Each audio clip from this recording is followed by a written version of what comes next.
And welcome back to the Hot Lap. We are talking not one, not two, but 14 drivers. 14 out of contract for 2024. This story on planetf1.com, I really want to get into it because it's going to make some interesting conversation. So we've got Sergio Perez from Red Bull out of a contract. Charles Leclerc out of a contract alongside his teammate Carlos Sainz. Also, 2025 for him at the moment. Fernando Alonso in the Aston Martin out of a contract. Pierre Gasly and his teammate, Esteban Ocon, that's the one, yeah. Albon in the Williams also out of a contract. Logan Sargent again out of a contract. Daniel Ricciardo out of a contract. Sonoda out of a contract. Valtteri Bottas out. Also Zhao Guan Yu out of a contract, both for the Alfa Romeo team, and also both Haas drivers, Kevin Magnussen and Nico Hulkenberg, out of a contract. So it's going to be really interesting 2024, and I'd like to see what Planet F1, they've got a few interesting things to say quite often as we wind back, what you can see us winding back the story there. And it starts basically saying that this is the first time I think they can remember, and I can remember, that going from 2023 to 2024, absolutely zero, zilch and nada in terms of driver movement. And as they say here, astonishingly, not a single driver left their seat after the final race of 2023. First time it's happened in Formula 1. Will it happen in 2024? Doubtful. So first of all, they talk about Sergio Perez, and that's somebody that we've been talking about for quite a while, let's be honest. And as we know, it says Max Verstappen is locked in that deal. Max Verstappen is not going anywhere at the moment. But as we know, Sergio Perez signed that 2-year extension around Monaco 2022 when he was doing quite well. He seems to do good at the beginning of the year, then it kind of like goes down. And it says here, despite his second place finish in last year for the 2023 Drivers' Championship, Happy New Year, by the way, it says his inability to exploit that RB19 to its full extent is going to be a huge concern for Red Bull. Absolutely it will be. If that championship, if the other teams are closer, I've pretty much beat that drum to death, beat the record to death. The record's scratched beyond all results. But yeah, Sergio Perez needs to get with it because that gap to Verstappen is not good enough if the grid closes up. He can go from second to third for 3-4 tenths, but off Max, to maybe even struggling at some tracks to get in that top 10, which funnily enough he did anyway. So it said the good news for Perez is that his fate is in his hands. We've got Ricciardo, a threatening presence, it says, from AlphaTauri. He's been giving clear instructions on what Red Bull want to see from him, and if he can achieve some consistency and keep his nose clean, Perez will have a chance at staying on. Maybe, I guess. If not, then it might just run out his Red Bull career. We predicted in our kind of F1 predictions show in terms of how the drivers are going to do. Based on current evidence, I don't think he's going to make the summer break. As in, he may be gone after the summer break if he has the same form as he showed in the second half of last season. However, as we know, on optimism, he started if he starts the season really well, there's a chance, isn't there? Charles Leclerc for Ferrari, as we know, he's heading to his final season of that long-term deal. There's all these talks that Charles Leclerc, 2029, he's going to re-sign for Ferrari, potentially until then, but I'm very confident, and I think a lot of people are, that he's going to re-sign for the Scuderia, commit to his future. It said there's also speculation, it says here, from Italian publication La Gazzetta dello Sport, that he has already signed a huge lucrative deal. Figures speculated as much as 50 million by that final year of the contract. Now, whether it's true or not, it says, only time will tell. Early in the summer, a French publication suggested Leclerc had already signed a new 2-year deal, although there's been no confirmation. It'll be interesting if there'll be a confirmation at the Ferrari launch, but there we go. Carlos Sainz, I mean, you got to say, I think both Ferrari drivers will resign for 2025. However, if there's one that's going to go, you'd probably choose Carlos Sainz. And it says here, as you know, he's already heading into that last year of his contract with the same long-term deal that hasn't been mooted as a possibility. So he's not getting the Leclerc love, which has been quite obvious for some. However, it's rumoured that Carlos Sainz does want it confirmed quite early, as it says here, before the 2024 season kicks off.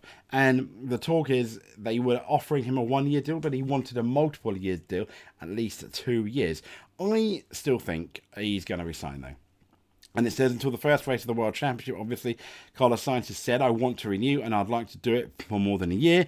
I feel perfectly valued by Fred, as in Fred of the Vassar, and the entire Ferrari family. As a driver, that is your main priority. So next up, Fernando Alonso. He's going to remain at Aston Martin for now. I mean, they got Lance Stroll in the other car, let's be honest. If Fernando wants to stay, he's staying. But as we know, the Spaniard is having an Indian summer period in his career. He returned to Alpine in 2021 and it's done quite well since, hasn't he? And he had an absolutely astronomical start to the 2023 season. After that switch to Aston Martin, team boss Mike Crack, he said, isn't playing games either. He's bluntly said he wants to keep Alonso around beyond 2024. Will Alonso put pen to paper for a deal to extend his career to almost 25 years? If he's going well, which I'd imagine he is, I think he will. Alpine's the interesting one, though. I think one of them will end up going by the end of 2025. Or 2024, sorry. So we have Ocon. He signed a new 3-year deal in the middle of 2021 with the Enstone squad, essentially them showing their faith. However, Ocon and Alpine remain mired in the upper midfield, it says, and concerningly for Ocon, the entire management structure has changed. Yes, Alpine, the big question everyone says about Alpine is, what are they doing in F1 at the moment? So Alpine boss, he was obviously not there on that re-signing, and it's going to be really interesting. I can't help but feel either him or Gasly are going to go. And as we know, Gasly's completed his first season with Alpine, and like Ocon, has to deal with a different management team. Gasly's understood to have a contract option for 2025, meaning that provided certain performance criteria are met on both sides, it says, an extension is a legal formality. I don't know if both are going to be there, though, for next year, but we'll see. The French super team. Onwards to Alex Albon in the Williams. So the Thai British rover has reignited his career. He really, really has done a 180 on that career. Many a Red Bull driver has left that Red Bull team, or the AlphaTauri team, or the Toro Rosso team, holding their heads in shame. However, fair play to Mr. Albon. He joined Williams, and he's gone from strength to strength.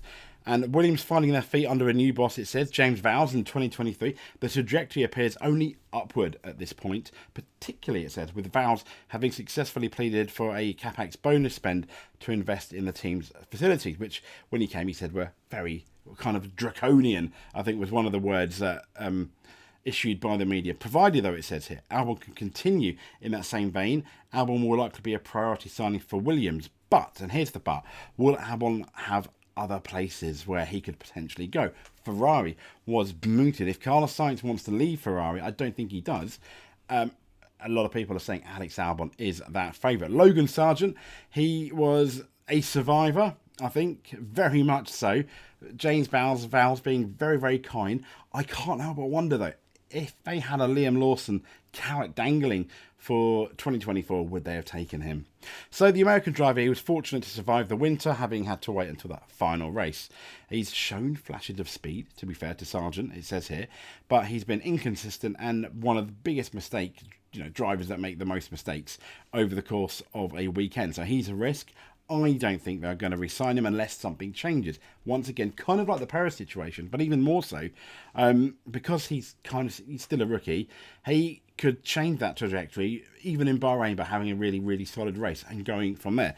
It's in his hands. Daniel Ricciardo.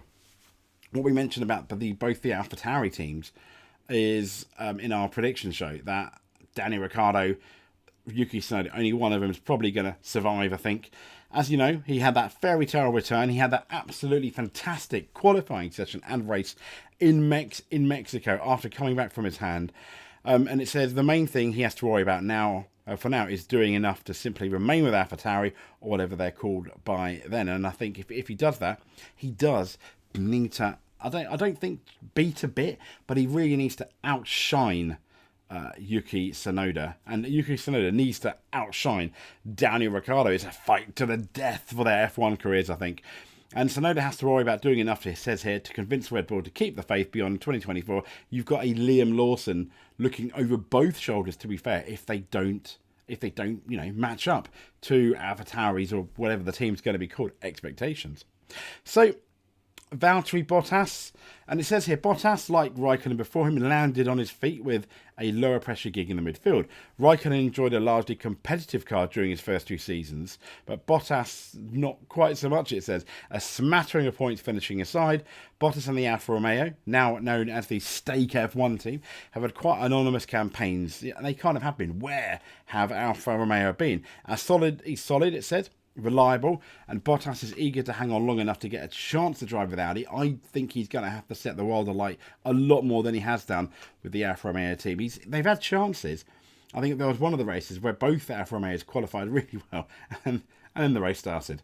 But anyway, Zhou is pretty much in the same boat as Bottas, although he really needs to outshine Bottas, I think, for people to raise their eyebrows. Luckily, I think the Chinese Grand Prix being this year, some have said it saved him because he gets to race in his home country with a view of potential sponsors coming in for that Stake F1 team, which would be brilliant. Imagine Zhou getting points at his home Grand Prix after waiting so long. I think it's going to be brilliant.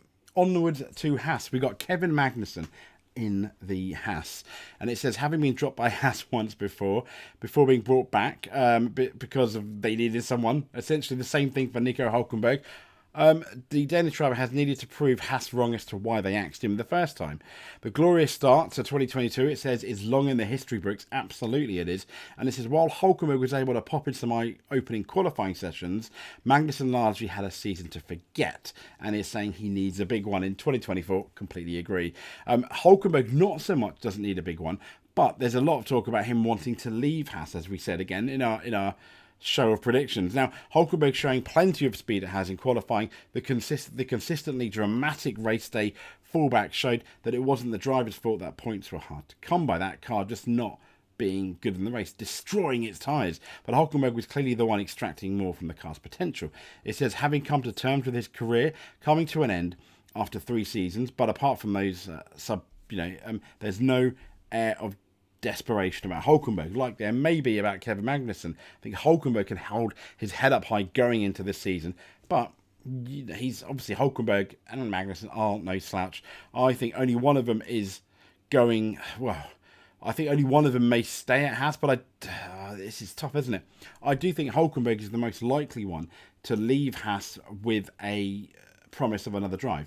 Say, for example, Stake F1 team with Audi taking over sooner rather than later. They've got their German driver. Mick Schumacher is also one that's been rumoured, but that has kind of died down a bit. Anyway, that's pretty much all the drivers out of contract for 2024.